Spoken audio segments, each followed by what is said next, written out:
देखते हैं धरती पर 2/3 से ज़्यादा पानी है और पानी में पैदा होने वाला जो भोजन है उसमें फिश एक बहुत बड़ा रोल अदा करती है। और पूरी दुनिया का पेट भरने के लिए अगर कहा जाए तो फिश से ज़्यादा न्यूट्रिशियस कोई चीज़ है नहीं।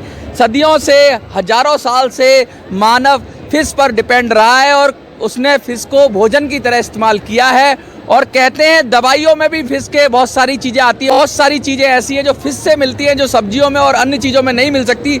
उसकी अपनी एक महत्व है। लेकिन इन सब महत्व के बीच हम खड़े हैं महाराष्ट्र पेवेलियन के अंदर और आज हम फिश के साथ वैल्यू एडेड प्रोडक्ट की बात करेंगे। हम ऐसी बात करेंगे। हम आइए सर हमारे साथ हैं और हम आज बात करेंगे फिश क्लस्टर की। हम बात करेंगे पालघर की, जो कोस्टल एरिया है महाराष्ट्र का, पालघर रीजन, वहाँ पर सरकार ने फिश क्लस्टर बनाया है और मछुआरों को जो है फिशरमैन को प्रमोट करने के लिए, उनको बढ़ाने के लिए, उनको मजबूत करने के लिए, उनका जीवन मजबूत हो, उनकी आर्थिक स्थिति मजबूत हो, इन सब के लिए उन्होंने, आप अंदर आ जाइए एक बार हम दिखाएंगे, बात करेंगे FTF प्राइवेट लिमिटेड की। फिश से रिलेटेड प्रोडक्ट की हम बात करेंगे। ऐसे प्रोडक्ट, वैल्यू एडेड प्रोडक्ट जो आपने सोचे नहीं होंगे। फिश को कई तरीके से लोग खाते हैं लेकिन इन्होंने उसका कुछ अलग ही बनाया है कि 100 से ज़्यादा ऐसे प्रोडक्ट हैं जिनकी आप कल्पना नहीं कर सकते। वो चाहे आपकी नमकीन हो, चाहे पिकल्स हो, अचार हो, कितनी वैरायटी की फ़िश मिलेगी आपको। बर्गर भी दिख रहा है यहाँ पर। मैं इनसे बात करूँगा, जानने की कोशिश करूँगा।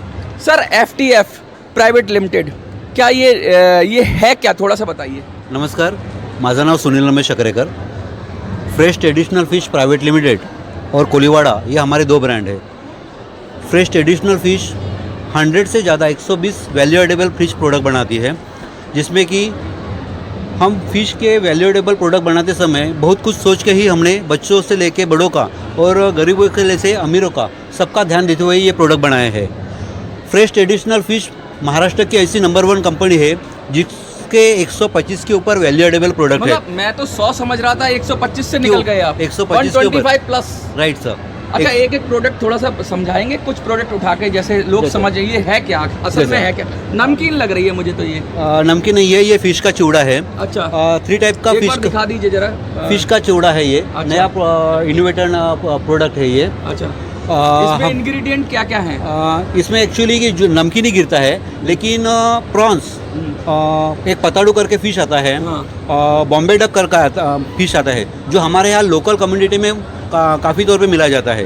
तो नेचुरल अजिनोमोटो और नेचुरल कुछ प्रोडक्ट है वो फ़िश के अंदर है। जैसे कि दवाइयाँ फ़िश के अंदर से रहती है, लेकिन प्रोटीन्स है, ओमेगा 3 है, हाई प्रोटीन में कैल्शियम है, बहुत से कुछ प्रोडक्ट। ओमेगा 3 की भी बहुत बात होती है। देखिए, बहुत ज़रूरी है, बहुत है अपने शरीर के लिए। ओमेगा 3 ज़रूरी है, दिल की बीमारियों से दूर रखता है।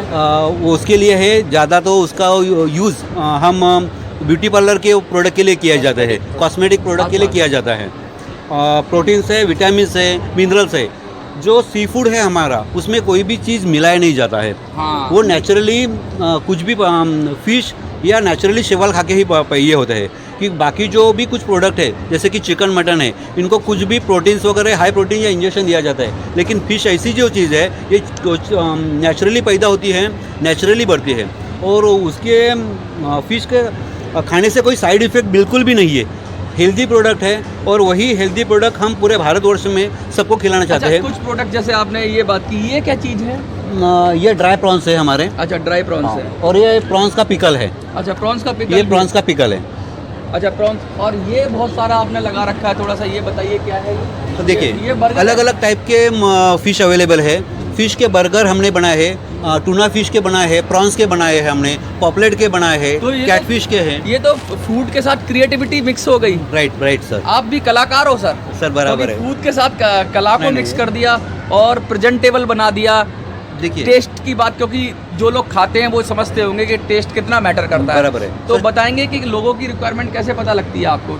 देखिए सर, चिकन और मटन में ना सिर्फ फ्लेवर मिलाए जाते हैं। अच्छा। लेकिन हर फिश का अलग कुछ टेस्ट है। अच्छा, हर फिश का टेस्ट अलग है। अच्छा। सुरमे का टेस्ट अलग है, पॉपलेट का टेस्ट अलग है, रावस का टेस्ट अलग है, घोल का टेस्ट अलग है, बांगड़े का टेस्ट अलग है। फिश में कुछ मिलाने की जरूरत नहीं रहती। उनके अंदर नेचुरल ऑयल्स रहता है। अच्छा। नेचुरल टेस्ट रहती है फिश के अंदर। अच्छा, नेचुरल टेस्ट रहता है। कहने का मतलब ये है, इतना ज़्यादा जब आप फिश के साथ इतना प्रोडक्ट बना रहे हैं, तो दिल्ली में जब आपको जो क्लस्टर बना दिया गया blue ocean fish cluster Palghar foundation, बराबर। ये ठीक है, ये फाउंडेशन है पूरा, तो क्या क्या सरकार की तरफ से मदद मिल रही है, महाराष्ट्र सरकार की तरफ से? देखिए, महाराष्ट्र सरकार का मैं धन्यवाद देना चाहता हूँ। माननीय श्रीयुत शिंदे जी, हाँ, एकनाथ जी शिंदे साहब का तो मैं बहुत आभारी हूँ। आपके जो मिनिस्टर है हर्षदीप कामले जो हमारे अभी प्रिंसिपल सेक्रेटरी है, उन्होंने इस फिश क्लस्टर के लिए हमको बहुत सा सहकार है। सुरेश लोंडे सर है, सोनी मैडम है, हमारे पालघर के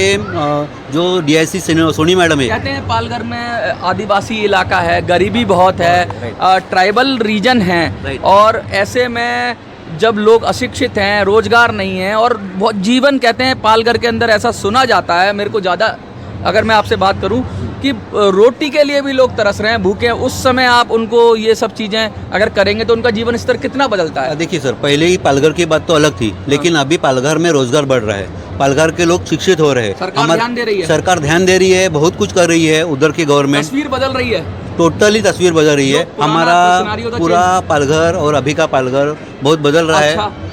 हमारा यहाँ ट्राइबल एरिया है, आदिवासी लोग हैं, हम कम से कम 150 से 200 आदिवासी महिलाओं को रोजगार दे रहे हैं। ये क्लस्टर के माध्यम से 600 से 700 लोगों को रोजगार मिल रहा है। मतलब कहने का मतलब है कि सरकार का एक छोटा सा इनिशिएटिव था और उससे कम से कम 1000 के लगभग परिवार बेनिफिट हो रहे हैं सर, यानी कि 5-7 हजार लोगों को आप सशक्त कर रहे हैं। बराबर है। ये क्लस्टर के माध्यम से हमें एक कोल्ड रूम मिल रहा है, अच्छा, कोल्ड स्टोरेज मिल रहा है, IQF यूनिट मिल रहा है।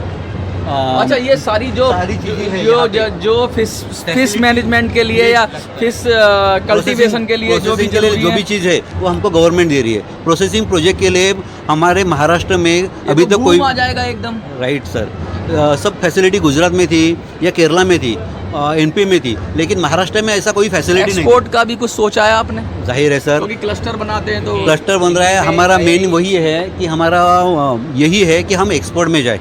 फिश के बहुत से प्रोडक्ट हैं वो गुजरात के माध्यम से, और केरल मुझे लगता है किसी इंडियन कंपनी के पास नहीं है। 2-3 कंपनियां हैं, उनके पास 20-25 रेंज है, हाँ। लेकिन हमारे पास 125 के ऊपर रेंज है। तो इसको मेंटेन करना, इसका क्वालिटी कंट्रोल करना, इसका स्टैंडर्डाइजेशन करना, देखिए बहुत सारा प्रोसेस। उसके लिए हमको स्किल डेवलपमेंट ये दिया है हमको, और उसके अलावा हमको गवर्नमेंट लैब दे रही है। मतलब गवर्नमेंट पूरी तरह से आपके कंधे पे हाथ रख के खड़ी हुई है और कह रही है कि आप जाओ और MNC से जाके टक्कर लो। बराबर है सर, जो कि दुनिया में फिश का मार्केट बहुत बड़ा है। और छोटी छोटी योजना जैसे कि मुख्यमंत्री रोजगार योजना, पंतप्रधान रोजगार योजना, CGME और PGME माध्यम से लोगों को 30 से 35% का बेनिफिट मिल रहा है, सब्सिडी मिल रही है। देखिए, ये है उत्साही, जो कहते हैं ना एक तरह का इंडस्ट्रियलिस्ट तो नहीं कहूँगा, लेकिन छोटा MSME की बात करें, उत्साही व्यावसायिक माइंड है जो इन्होंने इतना सोचा, इतना क्रिएटिव किया और फिश से जुड़े हुए उत्पाद बनाए, वो भी 125 से ज़्यादा ये कह रहे हैं, और आगे और भी बढ़ाएंगे।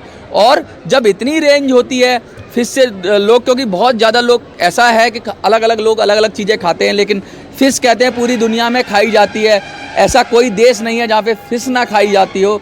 तो जो फ़िश है और उसका जो दायरा है वो फ्रेश वाटर फिश ले लो या मरीन में ले लो, हर जगह फ़िश मिलती है, अलग अलग तरीके की फ़िश मिलती है, वो समंदर से ले लो या नेचुरल जो फ्रेश वाटर है वहाँ भी मिलती है, और उसकी कल्टीवेशन की बात हो रही है और उसको कैसे आगे बढ़ाने की बात हो रही है। सरकारों की जो पहल है, सरकारों का जो इनिशिएटिव है, उससे सबसे बड़ी बात है हमारे देश के आदिवासी लोगों की ज़िंदगी बदल रही है, उनको विकास हो रहा है, उनको रोज़गार मिल रहा है। और प्रधानमंत्री जी तो कहते ही हैं कि स्वरोजगार, यानी स्वयं भी रोज़गार लो और दूसरों को भी रोज़गार दो। अगर